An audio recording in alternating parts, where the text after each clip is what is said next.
Welcome to the forecast at 4. I'm Brooke-Foregan. And I am Jordan FORE. Hey, now this is the forecast, man. We're covering everything community, culture, and creatives on the ground with the grassroots, the people that build in, covering the generations of today and tomorrow. Why are we doing this? I mean, the news is boring, the news is depressing. We can't talk about what's going wrong all the time. So we're here to talk about what's going right. We're here to bring you the culture by the culture. For the people, by the people. That's why we're here. That's all that. And if you don't know what FORE is about, we're a purpose-driven community, lifestyle brand. We've done everything from clothing to events. And moving forward, we're focusing heavily on media, which is why we're here today. We do everything for the creative community of the grassroots. Workshops, masterclasses, networking events, platforming the people, inspiring the people, and sharing what we have with the culture. So that's why we're here today. Welcome to the forecast. So on today's episode of the forecast, we're covering everything fashion, music, art, and culture. Nice. Fashion-wise, we're looking at Cenat leaving streaming to break into the fashion world. We'll be covering some underrated music artists and giving our tunes of the month. We'll be looking at the most recent Slawn and Mertra collab, all of that lovely stuff. So let's get to it. I got an icebox where my heart used to be. Don't shoot me. So Cenat, the brand, he's leaving streaming, he's transitioning, not like that.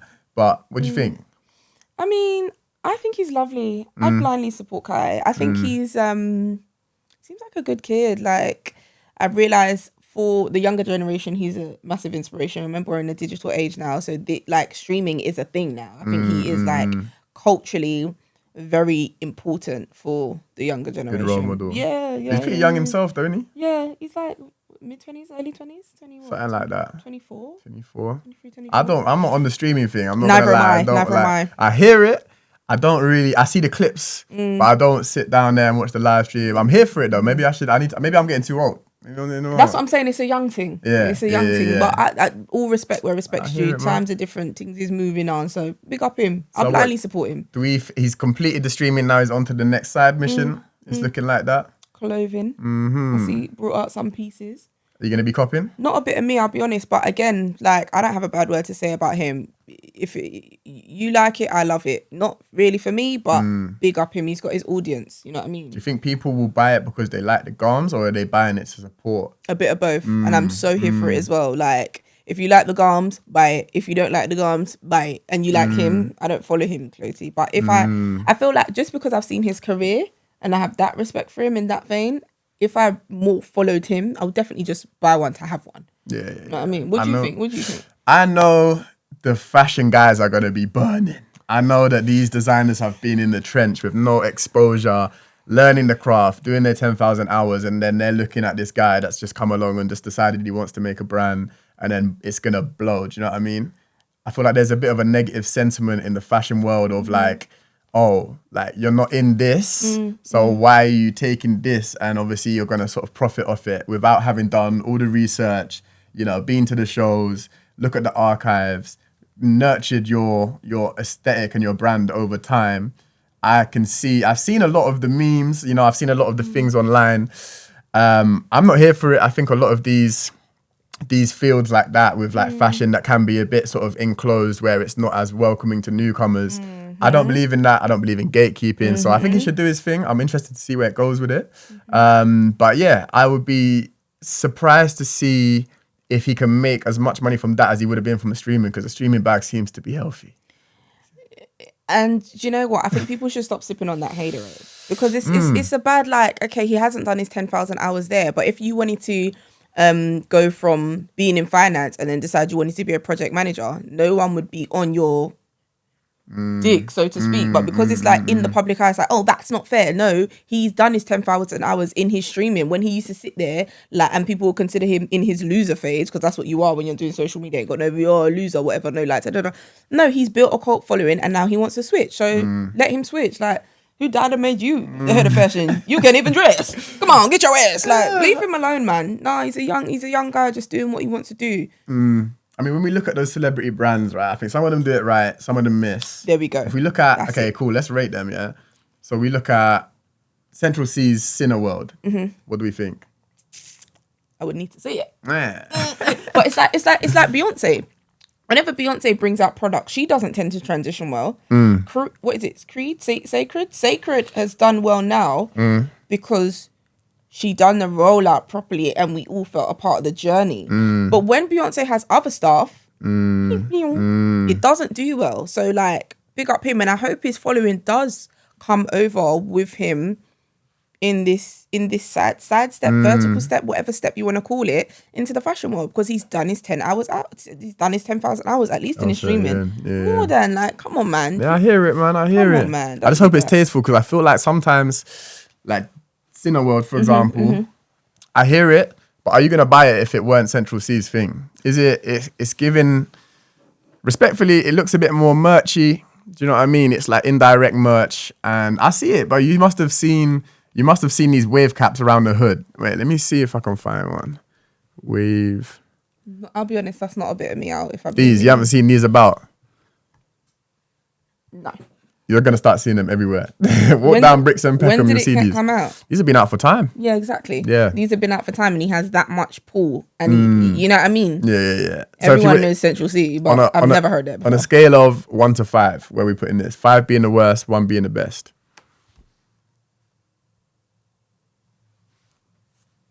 Big up Cinch. That's what we say. Now, big up him still. He's doing his thing as well. Not a bit of me, I'll be honest. But I hear it, but we don't hate. No, there's not. Do you know what I mean? It's somebody likes it.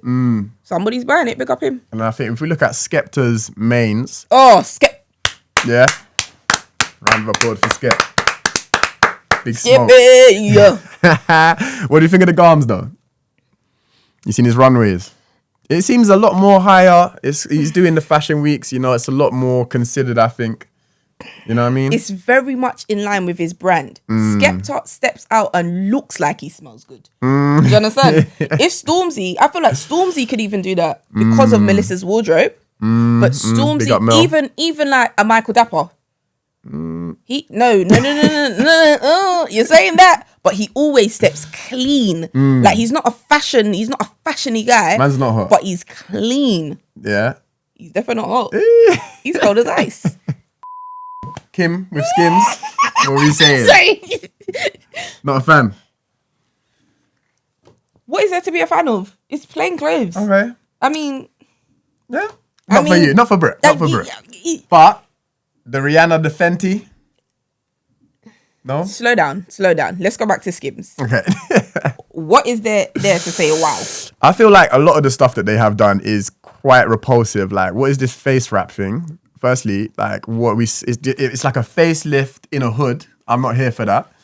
They done some little nipple bra. What are we promoting here? Like what? They done. Check this out.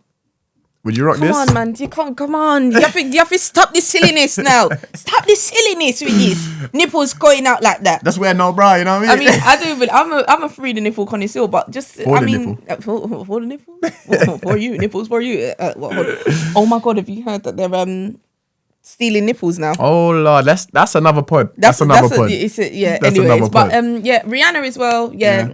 She can do no wrong. Yeah. But Rihanna's a fashion girly. She gets down. It's always gonna make sense. Cool. So how many we got there? We got Cineworld, Skep's mains, Skims, Rihanna. Rank them in top 4. Rihanna at the top. Yeah. Skepta at the top. If we really get into it, Skepta at the top. Rihanna. For the girlies. Who else is next? Skims and Cinch. Cinch for the culture. Cinch, and then Skims. Yeah. Skims ain't really nothing. Skims is just. Unless you want that brand deal. Skims is something. Hi Skims, we love you. Skim me, give me that nipple, bruh. Alright, music. Sound of the streets. Let's get to it. Today, I thought we could talk about some underrated artists. Okay. Give a little tune that you've been listening to on repeat. Oh, I've got one. We'll slap it on, we'll review it, then we'll talk about it. Okay, cool. What's your tune? I would say Kane, Kiss You First. New single. Yeah. Kane spelled Kane with an accent on the E. Come on. Harry Kane. Michael Kane. Yeah, Kane's amazing though. Like Kane, yeah. No notes. Once you hear Kane, She's going to be a superstar. Get to know. Follow her now while you still can get a follow back. What's the name of the tune? Kiss You First. Sensational. What is it? Discography? So obviously, for the sake of copyright infringement, we can't include the music, but please go and check out Kanae's Spotify. And I'm just going to talk to you for the remainder of this clip. But yeah, how you doing? How's life? So that was Kanae, Kiss You First. I mean, what did you think? I'm glad you put me on. I'm not going to lie.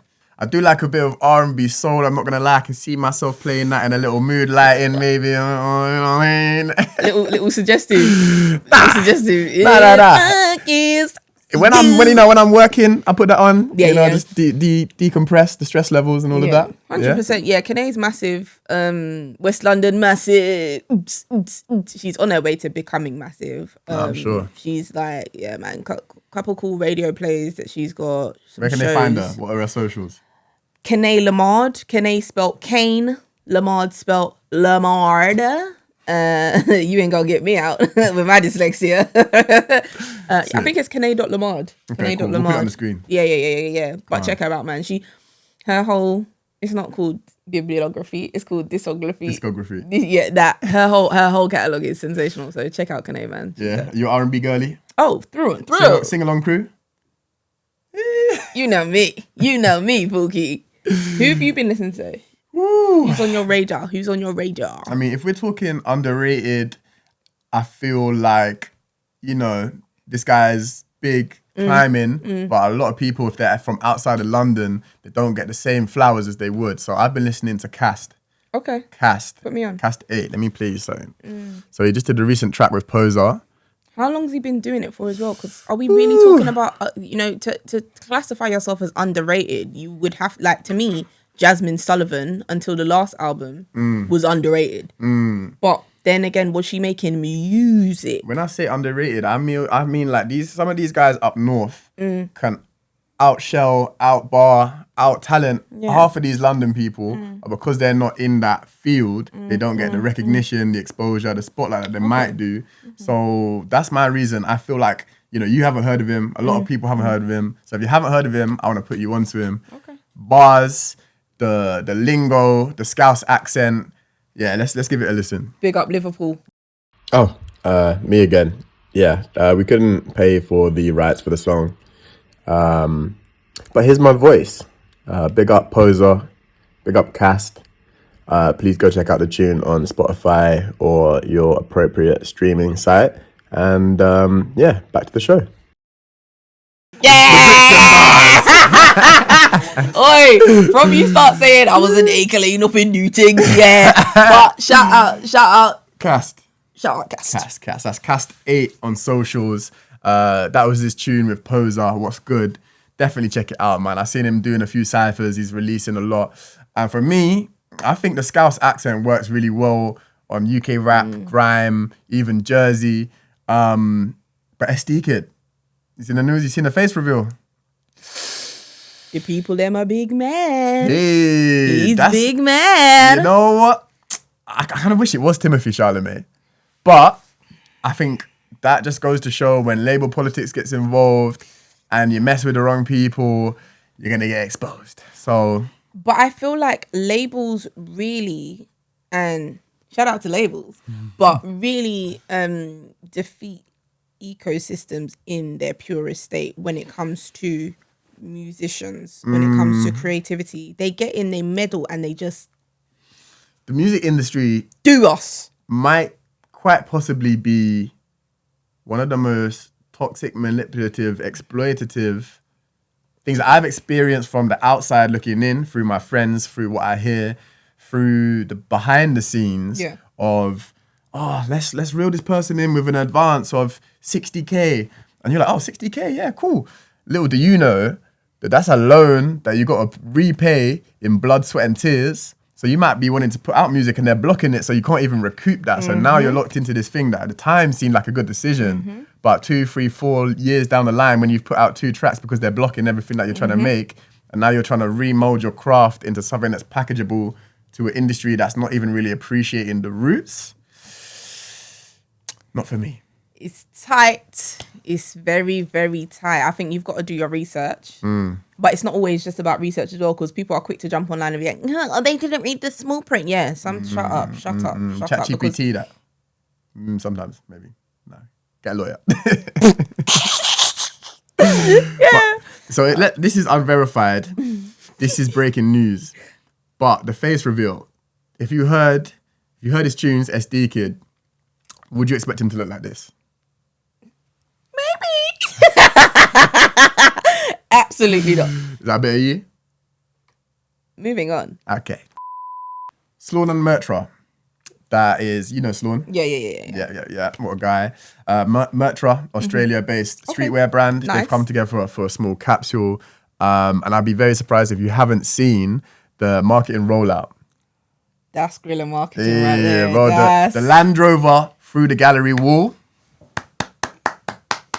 I even think that was shot by Pastdown. And I think if you don't know Pastdown store, go and check out their socials, because they should be on all your mood boards. When you're talking organic feel, guerrilla marketing material, their short video campaigns, like, they are up there for me as some of the best. I'll even get them up. You might not have even known that you've seen them, but... And apparently it's not AI. It's not AI. I've seen the behind the scenes. They drove that through the wall. That's like a Beyonce. Like, you got one take. Literally, this is... Get it right. This is the Pastdown site. So if you look at some of their content... They're big.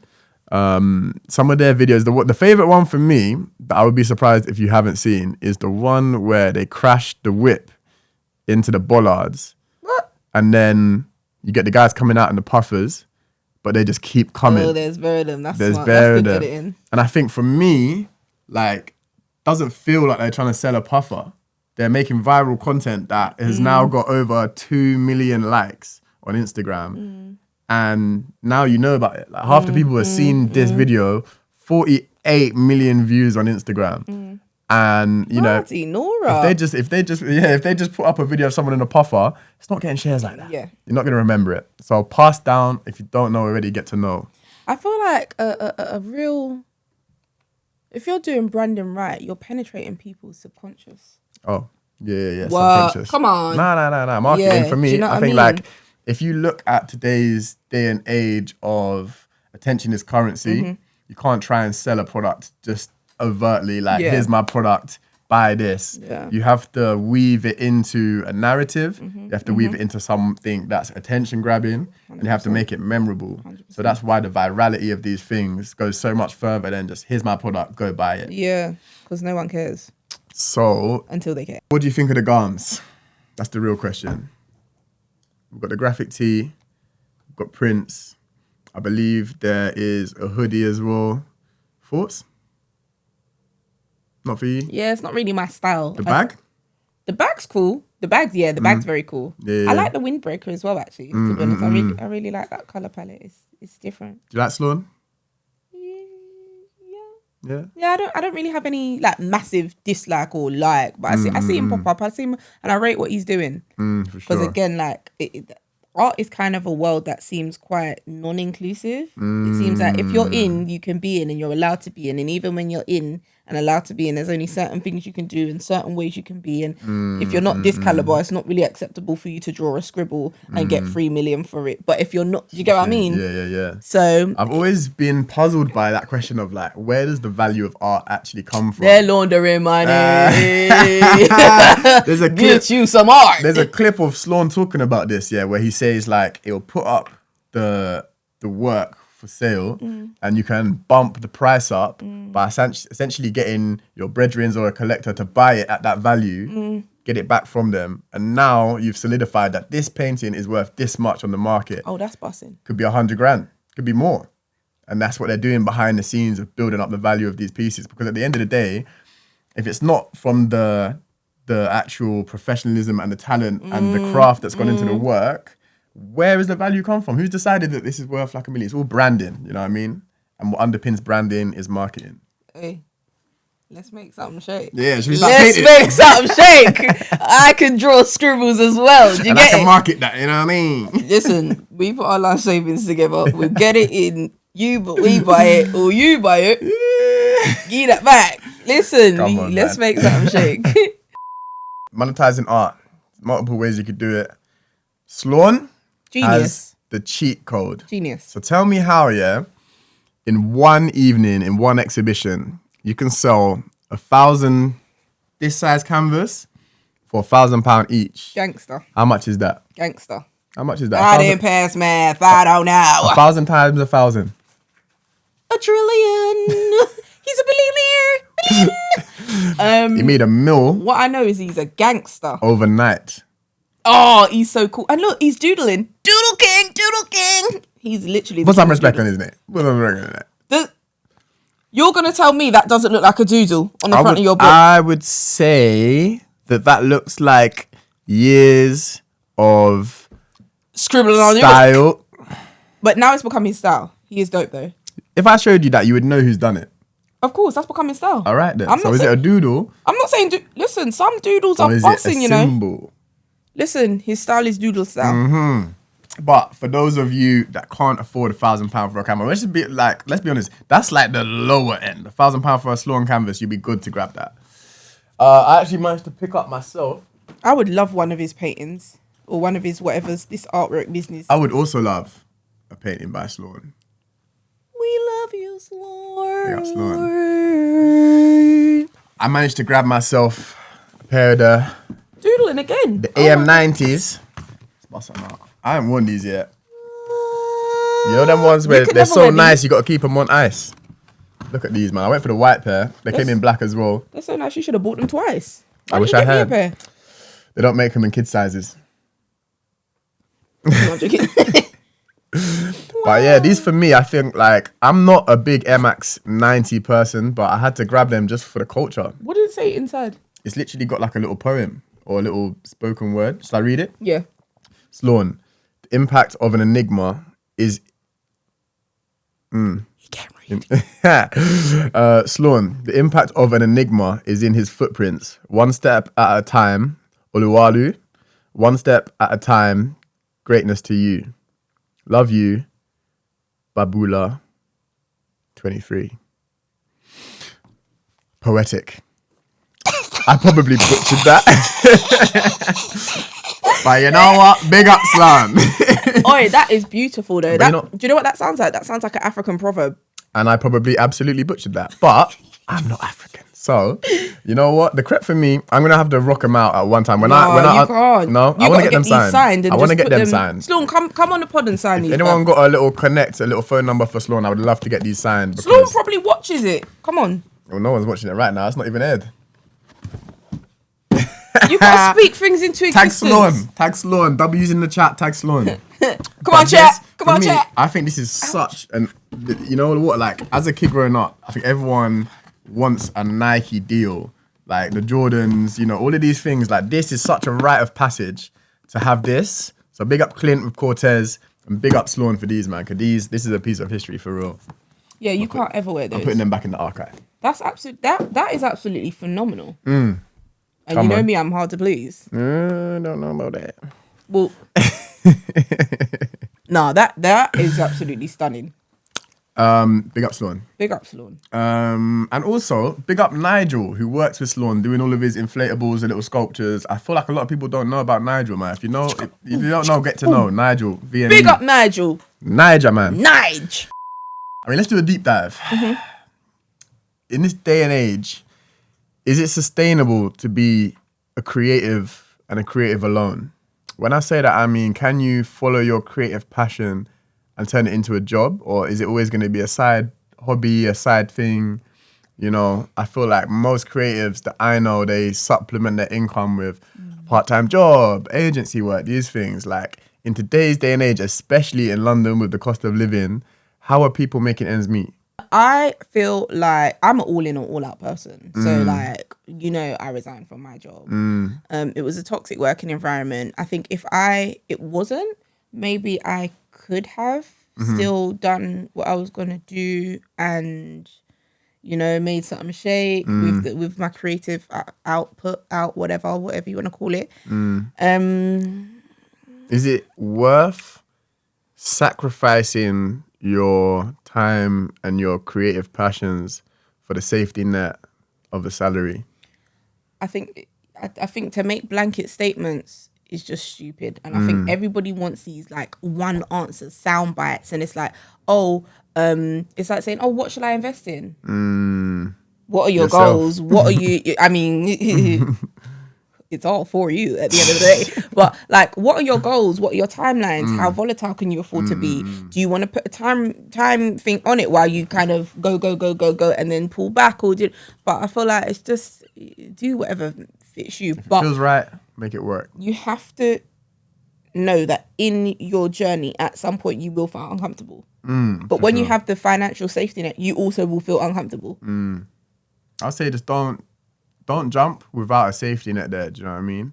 If you haven't got a plan, get to the drawing board now before you make any rash decisions, because the way that you can burn through money, through rent, bills, creative supplies, putting on events, the way that adds up, you won't even realize that it's gone out of your pocket. Do you know what I mean? So don't try and balance too much. I think I found in the past where if you have a creative endeavor, sometimes you want to be in a job that isn't creatively taxing, isn't taking up your mental capacity. Maybe it's like retail work. Maybe it's something that is like part-time, flexible, but not necessarily. I've not been able to balance the full-time 9-to-5 with creative output, with still being able to manage a brand, a business, a creative endeavor on the side, because they just work against each other. Not that people can't make it work, but I would just be careful and make sure that you are structured, considered, and you know how to make those things work and you can balance it. So we'll see, man. Big up all the people out there with the 9-to-5s doing their thing on the side.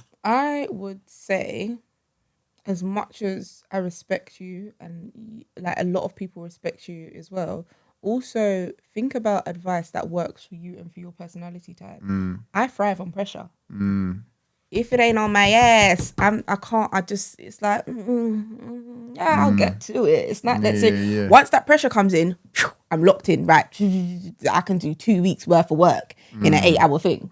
Yeah. So, you know what I mean? And some people like thrive on that, and that's what it needs. Some people need to be scared or like pressurized or like something's about to bust for them to just get to it. And that's when oh my God, this is amazing. So, you know what I mean? The burnout, that's all I'll say. The burnout can come out of nowhere and bite you quick. Yeah, have community there as well. For sure. So what advice would you give anyone in that grassroots building phase right now? Given your experience, given your insights, things that you've seen across the board, what would your advice be? Down the camera. Don't follow me. I don't know what the hell I'm doing. What would my advice be to grassroots? Just do it. Like, do it, but also write it down and make it plain. That's biblical. Yeah. Shout out my God, Jesus. Sorry. But yeah, that's all. Just get on with it. Stop. Everybody's doing these whole think pieces, 2 hours. Just start doing it. It doesn't matter what scale. It doesn't matter at what. Do it and have it at a standard where you're proud. It may not always be polished, but don't get into the finicky bits because that will stop you from doing it. Kick out all the barriers and hurdles that will prevent you from just doing it. Just do it. If you do it, then you can go back and look over it and say, you know what, maybe I wouldn't do it like that next time. But then you've done one. Because once you've done it, you've done it. And iterate. It's never going to be perfect. And the planning phase is never going to be where you want it. Like, plan to a certain degree where you're not going to just fall flat. Fail fast. Make sure that you are self-aware enough to know what has caused those failures. Build upon it and just keep going like that. And by the end, it's never going to be perfect, but you polish. Do you know what I mean? And you get something that you're happy with. So, yeah, just do it, man. Nike sponsor incoming. Period. But also as well, do and say the thing you're scared to do and say. For me, resigning, because of the way I was treated, I then made a 10-part series called When Work Hurts, right? And in that episode 10, I said the thing I was scared to say. Now, me not frightened for nobody, right? Because I'm past the beating age, really and truly. But I was scared to say, I never want to work another job again because I want to get paid for my personality. Because when I saw the job I was in, I was like, oh my God, you didn't even need a JD. You should have just written my name and given me a call. Like, it was perfect. It sounded like me. It fitted my why. And it was just like, and I was like, oh my God, imagine if I now say, I don't want to work another job again. And then I see another position and I go, oh my God, I'm going to have to eat them words. Yeah. I don't mind dealing with consequences, right? But Those are words I don't really want to eat right now. I hear that. But I said it, and 10 days later, I got my first paid presenting job. I've been doing this for like 6 months. I'm now an award-nominated presenter. Once the what? 2016. I mean, 2016. 2026. Gotcha. But yeah, and that was because I said the thing I was scared to say. I didn't mind saying it quietly or saying it to myself or even in the inner circle. But I went on Beyonce's internet and I said I never want to work another job again. Imagine if Universal credits all that. Crumbs. For anyone that's looking to build a creative business, just know, because a lot of people in that initial phase, they'll start something and you have like, I think everyone goes through that sort of like, I don't want to call it naivety, but that like, oh, I don't need to make money from this because I love doing it so much and my passion's there. So I'm just doing it because I love doing it. That's great for the first however long that serves you for. But then just know that it gets to a point where that passion will not be paying the bills. And if you haven't structured some sort of business or monetization around that, then you're going to be pulled in so many different directions by financial strains, by life, by adulthood, that you're going to have to give up that passion because you haven't had the forethought of building a structure around it that's monetizable, sustainable, and creates that balance between creativity and business. And I always struggle with this flip-flop of like, oh, I go through a period of being on the business side. I'm doing my business plan. I'm looking for funding, all of these things. But then I'm neglecting the creative side. So then you get the business in place and then you go back to the creative side.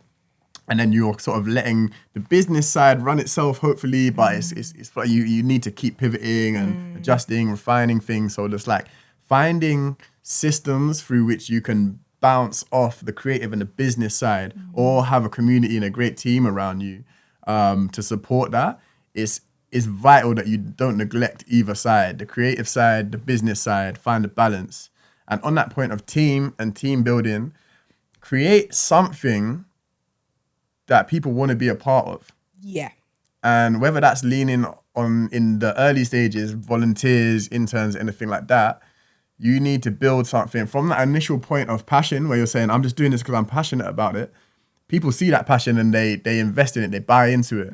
If you've built something that's attractive to people that they want to be involved with, that they want to be a part of, you can lean on that for so long, but then make sure that those people are supplementary and complementary to your skills. So if you are the creative person, bring in the business person. If you're the business person, get a strong creative team. Don't be building all on one side and then no one knows how to do a cash flow or no one's looking at the budgets and stuff like that. Make sure that you build that team around what's required, what the shortfallings are, and make sure that everyone is on the same page in that sense. It's good to have vibes in the team, but don't have a team of vibes. Because then there will be no vibes. You know what? What's that? We wouldn't be here if it wasn't for Outlet Studio. So we must say a big thank you. Outlet Studio is our studio partner. They've housed us. They've helped us produce this great show that you're seeing today. And I'd highly recommend their services. Shout out to Pete, the guy. Get in touch. It's Outlet Studio on Insta. Should we roll them an ad? Roll the ad, but what I want to say is I've been fed, I've been watered. You know, it's hard being me. No, I'm joking. They're absolutely phenomenal. This is our setup, but obviously the setup can be changed. It can be created. I see some great stuff behind the camera. We got lights. We got people. Camera. You know, we've got the studio set up. The setup's 30. The setup's setting up. Roll the ad.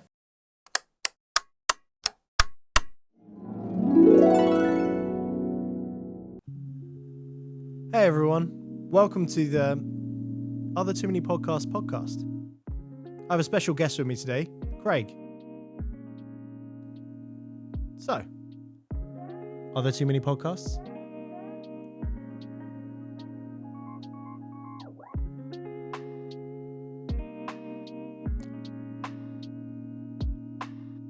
Yeah. Yeah, there are.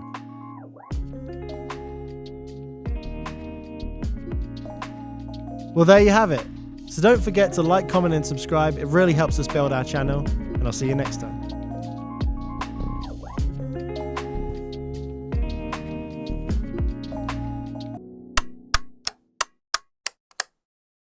Great ad. And there's plenty of podcasts out there, but none of them are yours. So if you've got an idea for a podcast, a show, a conversation that you would like to bring to life, shout out Outlate Studio, hit up Pete. They'll accommodate you. They'll work with you to build the idea. And this could be your new home. Come home, sweetie. And we couldn't truly call ourselves the news of the streets if we weren't in the streets. True. So this is For the Streets. We're going to cut to a quick preview of our upcoming FOREWORD interview where we're talking to Sage, a photographer, fresh off the back of his Search for Self exhibition. Here's a quick clip.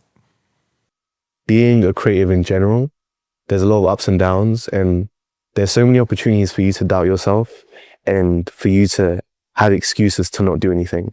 Even the fear of failure. I think a lot of people fear failing or fear becoming a new version of themselves because the current version that they're at feels so comfortable.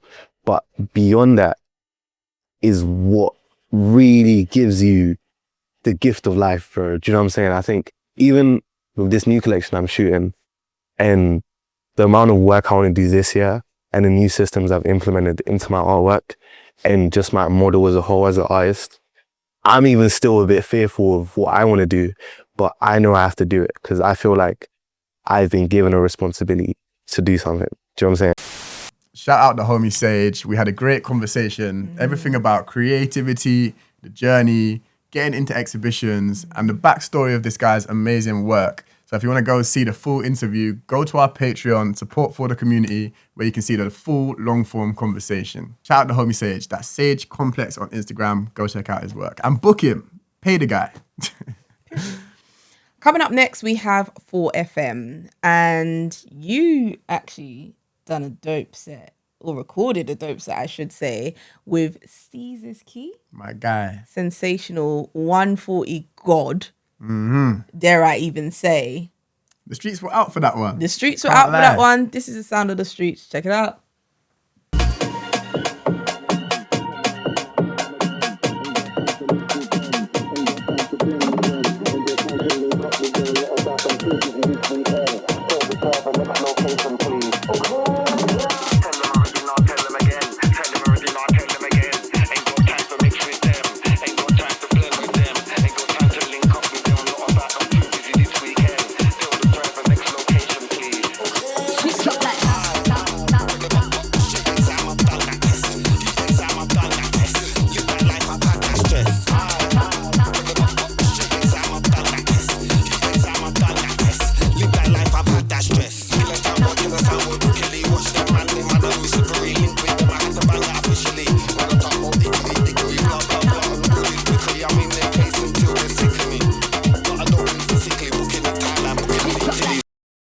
And you know what? We know it's not easy being a creative in this day and age, and we love to share our resources. So we have created a free-to-access creative strategy workbook that can help be your sounding board to discover your why, your reasoning, to plan out your 2026, to make sure you hit all of your objectives. And like I said, it's completely free. So go check it out. You can download it from our Patreon. You don't need to pay anything. We'll have it linked. So go help yourself, help the people, and share the love. Now, this section is quite important. I think we have a lot of conversations, but we're not talking about the right things. So you guys have sent some of your dilemmas in, and we are going to be answering them. Let's get into the first one. So the first one says, I'm talented, but have no network. What now? Where to start? I feel like you don't know that you have a network, but you always have a network. You have family. That's your network. And it sounds really silly because, oh yeah, but my mum's a nurse, or but my mum does nothing to do with creativity. Because they're in your network, you always have access to your network's network. The extended network. Do you know what I mean? So start playing it a bit smarter. Be creative. You're creative, right?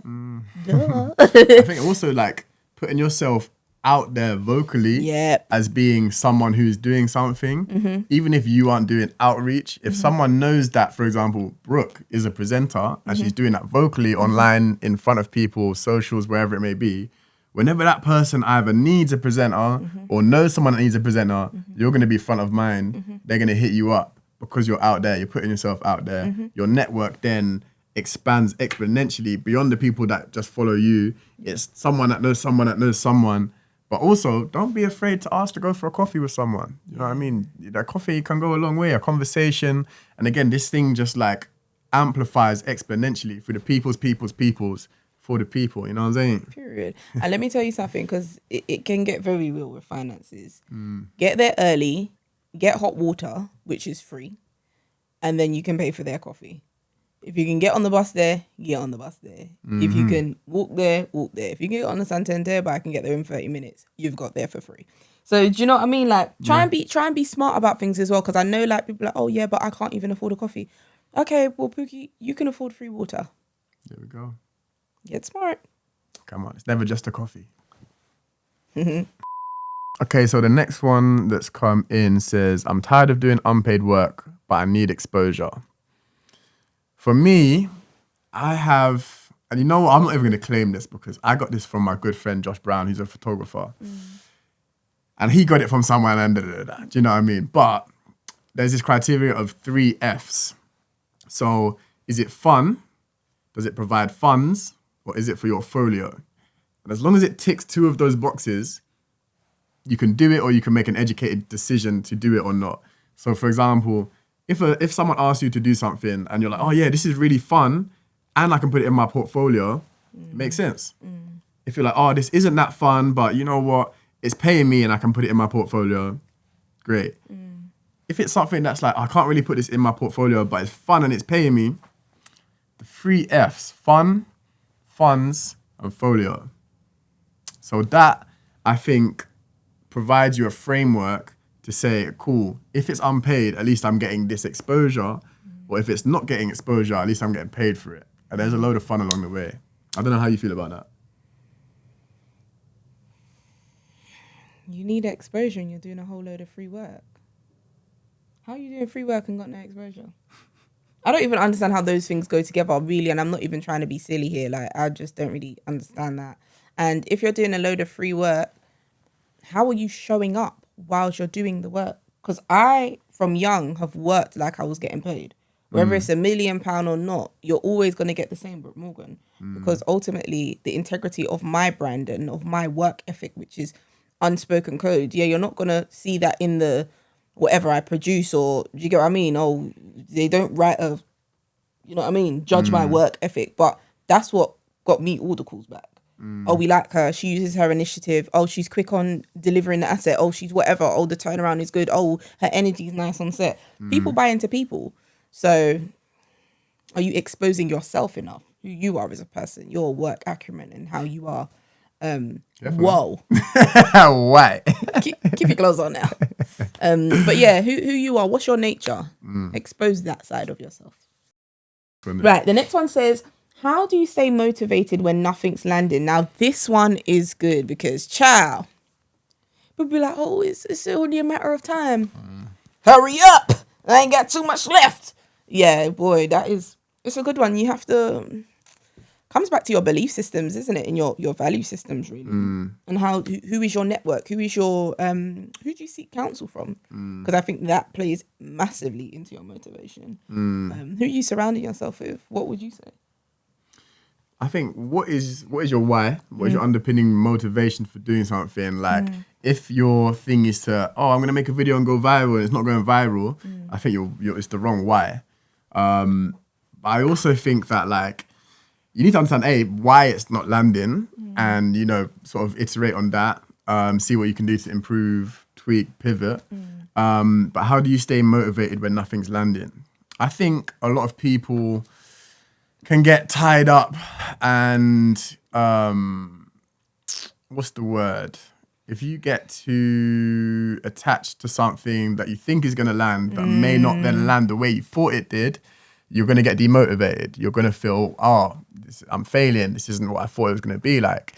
So don't be too sensitive to those things, because, you might do 10 things. One of them might land, but that's all you need. Think about what success looks like for you. So yeah, I just think don't get overly precious with work and make sure that your expectations are based in reality. I think like if you build up 6 months thinking that this one t-shirt that you're gonna made is gonna make you rich and it doesn't, It's the first, you know what I mean? Don't get so attached to one thing. Keep going, push through. Remember your why. And remember, like, if you make a video and, you know, it doesn't go as viral as you thought, it gets 300 views. That's 300 people that have seen your work, innit? Imagine 300 people still in a room that you get to show your stuff to. It's not a failure, but you can build upon it. Don't get too attached to it and don't get too knocked down by it if it doesn't work out how you think it might. I know when to pivot, like, for God's sake. It's okay to be like, you came in with one idea. Oh, you know what? That ain't really work. Yeah, on to the next. Like, if you make it a thing, it will be a thing. But if you don't make it a thing, it won't be a thing. That's actually the perfect segue to the next question, which is, when do you quit a project that isn't working? When is the right time to pivot? Yeah, I just think as well, reframing language and using language that serves you. So am I quitting or am I pivoting for the reasons of X, Y, and Z? Do you get what I mean? Am I making an educated decision to change directions? You know what I mean? Again, that's really subject to the project. It's subject to how much finances you have, how much time you have, the kind of factors that we can't control, and then the factors that you can control, weighing it out, thinking about your end result of what you want to achieve or acquire. And then you kind of just got to, whatever makes sense for you, then from there you just make it shake. Yeah. I think know your objectives, know your reasoning, your what, why, your how.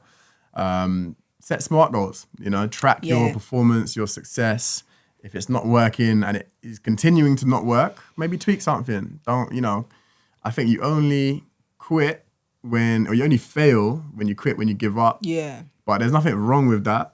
Sometimes that's the right thing to do. I think you'll feel it in your heart of hearts. If you're not hitting your objectives and if you're no longer getting anything from it, if it's no longer serving you, it might be time to look at things. It's not easy, you know what I mean? I think admitting failure is never fun. But, you know, if things aren't making sense for you or anyone else, then maybe just have an educated assessment and work it out for yourself. But, you know, I think there's plenty of material actually in that strategy workbook to help you decide what your objectives are, what your targets are, and your reasoning behind, like what your motivations are. So check it out, download it for free on the Patreon. And also, get a mentor. And sometimes someone who's been there, done that, worn the t-shirt can be like, you know, but make sure your voice is your most loudest point of validation. Amen. There we go. So this has been the first episode of the Forecast. We've covered off a lot of valuable things. We hope this has been beneficial to you. And we're only just getting started. I think on the next episode, we've got a very special guest coming on. You have to check back for that one. But if you want to stay up to date, follow, subscribe, follow us on Instagram at FOREUK. Check out For the Community on Patreon, where you have discussion boards, everything that we've touched upon this episode. Be involved. There's a range of benefits that come with it. And we'll be constantly updating, previewing, early release, discounts, live classes, workshops, all of that stuff. We've got a lot of things in the pipeline for 2026. So keep your ear to the streets. This has been the Forecast. I've been your host, Jordan FORE. I'm Brooke-Foregan. And we'll see you in the next episode.